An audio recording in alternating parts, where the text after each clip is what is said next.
G'day, Zach here from Fishing World. Today we're reviewing the Aeroo Pro to see if it's worthy of whacking under the Christmas tree. I've had it the last couple of weeks and I've really put it through its paces to demonstrate its full potential. Aeroo Pro says that they have a high performance through their payload, which is 1 kilo, their power, which gives a 10-kilometer radius and can withstand up to 50-kilometer-hour winds, and their price. If you look at the market, it really is easy to get inundated with the saturation of drones that are out there. There are really expensive alternatives, which might be for high-end cinematography, and there's also really cheap, gimmicky ones that really don't cut the mustard. But I must say, when I unboxed this, as you can see, it has a really sleek design. It looks like it's been built really well to last, and yeah, I was really impressed. The packaging itself, it's all really nicely fitted in. There's compartments that store up to 4 batteries. You get the Aeroo Pro for $12.99 with just 1 battery and a single charging unit. And then there's the combo, which has 2 batteries all up and a 4-station power charging bank. Each battery gives you an average of about 6 drops depending on the distance and conditions. There's a 240 volt charger coming out from Aeroo that will mean you can whack one on charge in the 4B whilst the other is getting a proper workout.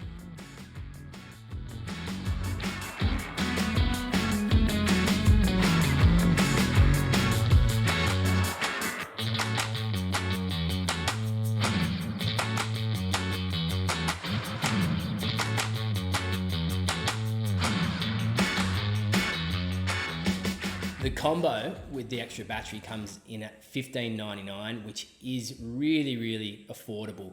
One of the things that I love about it is that it gives us accessibility to fishing spots that are only reachable by a boat. Now, sometimes you might be time poor, so you don't have time to hook the boat up, put it down at the ramp, get to the spot because it might be early morning session before work or whatever else.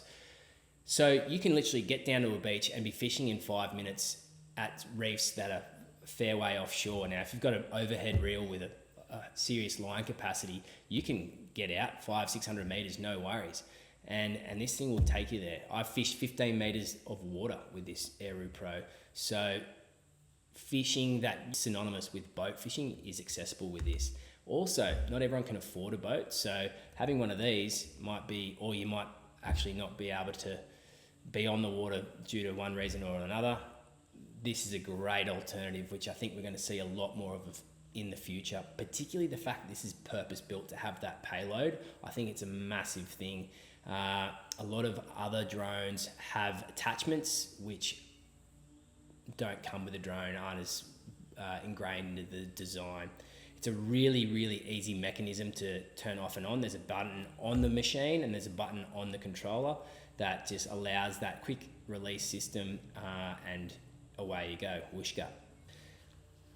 Of course, I tested this thing above and beyond the recommended flying guidelines, and I attached a 1.25 kilo dumbbell, or plate I should say, and hovered it for a good couple of minutes. It didn't lose any altitude. It maintained its height, maintained its position, and yeah, I would suggest that fishing, it's very rare you're going to need more than a kilo. That would be if you're doing some pretty serious shark fishing, and you're going to just lose battery life. So I would suggest going under a kilo, particularly if the conditions aren't ideal, like high wind, and yeah, monitoring your battery.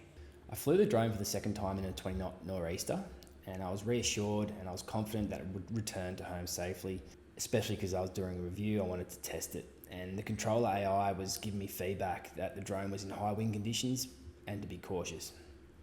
And just have a look at the trees as I flew over this little hill. They were getting blown around and the camera shot is still super steady. I was really impressed.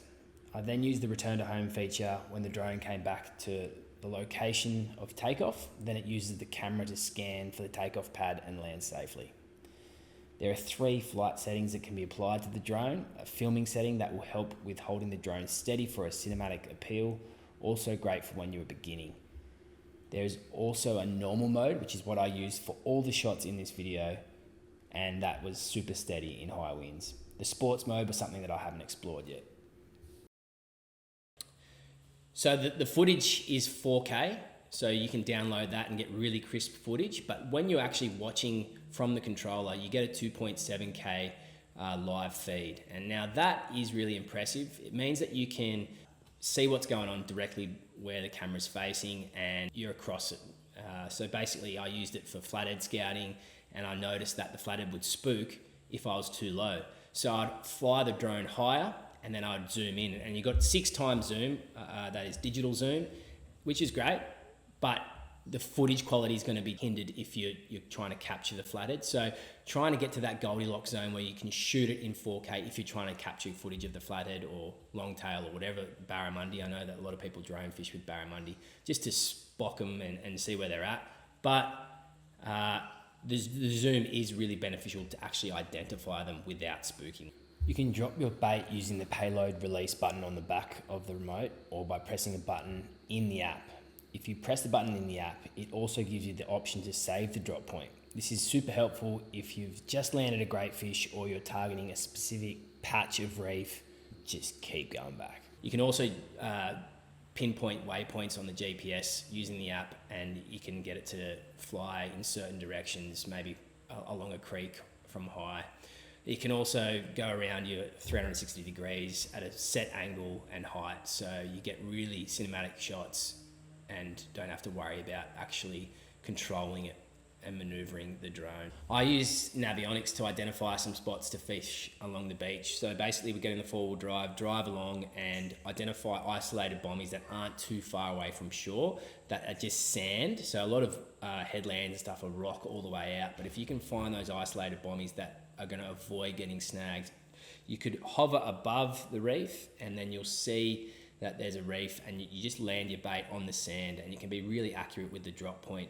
And Navionics is fantastic with that sea floor reveal that shows the lay of the floor, and you can identify those reefs.